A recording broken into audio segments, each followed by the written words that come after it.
IS अधिकारी पूजा खेडकर यांच्या आई मनोरमा खेडकर यांचा आणखी एक व्हिडिओ समोर। मेट्रो अधिकारी आणि पोलिसांसोबत हुज्जत घालतानाचा 2 वर्षांपूर्वीचा व्हिडिओ। मनोरमा खेडकर यांनी पोलिसांशी घातलेला वाद। छत्रपती शिवरायांची वाघनखं 19 जुलैला साताऱ्यात दाखल होणार। नागरिकांना वाघनखं पाहता येतील। पुढचे 7 महिने वाघनखं साताऱ्यातील छत्रपती शिवाजी महाराज वस्तू संग्रहालयात राहणार आहेत। शंभूराज देसाईंची माहिती।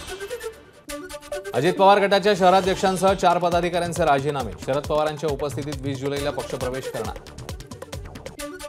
अमरावतीत जावरा कामनापूरच्या रेणुका नदीला पूर। पुराच्या पाण्यावरून दुचाकीवरून 2 युवकांचा जीवघेणा प्रवास। पाण्याच्या प्रवाहात वाहून जाणाऱ्या दोघांचा गावकऱ्यांनी वाचवला जीव। बुलडाण्याजवळ समृद्धी महामार्गावर पुलाला मोठा भगदाड। बुलडाण्याहून मुंबईच्या दिशेने येणाऱ्या मार्गावर भगदाड पडल्याने 15 दिवसांपासून 2 लेन बंद। समृद्धी महामार्गावर कोणतेही भगदाड नसल्याचा एमएसआरडीसीचा दावा। पुलाच्या रुंदीकरणाचं काम सुरू असून 2 मार्गिकांचं काम अंतिम टप्प्यात असल्याचंही एमएसआरडीसीने म्हटलं।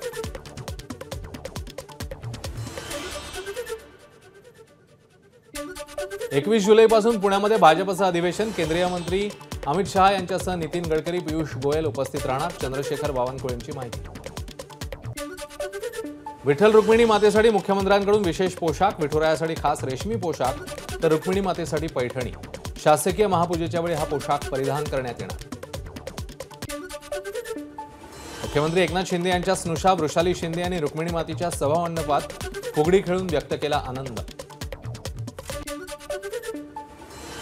खासदार शाहू महाराजांकडून चिमुकलीला जॅकेट भेट। कोल्हापुरात गजापूरमध्ये पाहणीसाठी गेले असतानाची दृश्य कॅमेऱ्यामध्ये कैद।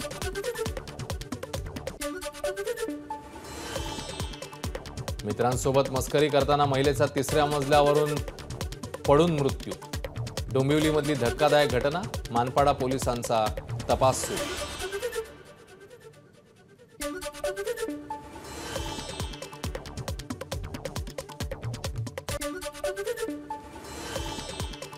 अर्थसंकल्पीय अधिवेशनापूर्वी केंद्र सरकारने बोलावली सर्वपक्षीय नेत्यांची बैठक। 21 जुलैला बैठक होणार। यंदा 22 जुलै ते 12 ऑगस्ट पर्यंत संसदेचं अर्थसंकल्पीय अधिवेशन। ज्येष्ठ पत्रकार स्वर्गीय अशोक जैन यांच्या पत्नी सुनीती जैन यांचं मुंबईत निधन। 19व्या वर्षी घेतला अखेरचा श्वास। गेल्या काही दिवसांपासून त्या आजारी होत्या। एबीपी माझा, उघडा डोळे बघा नीट।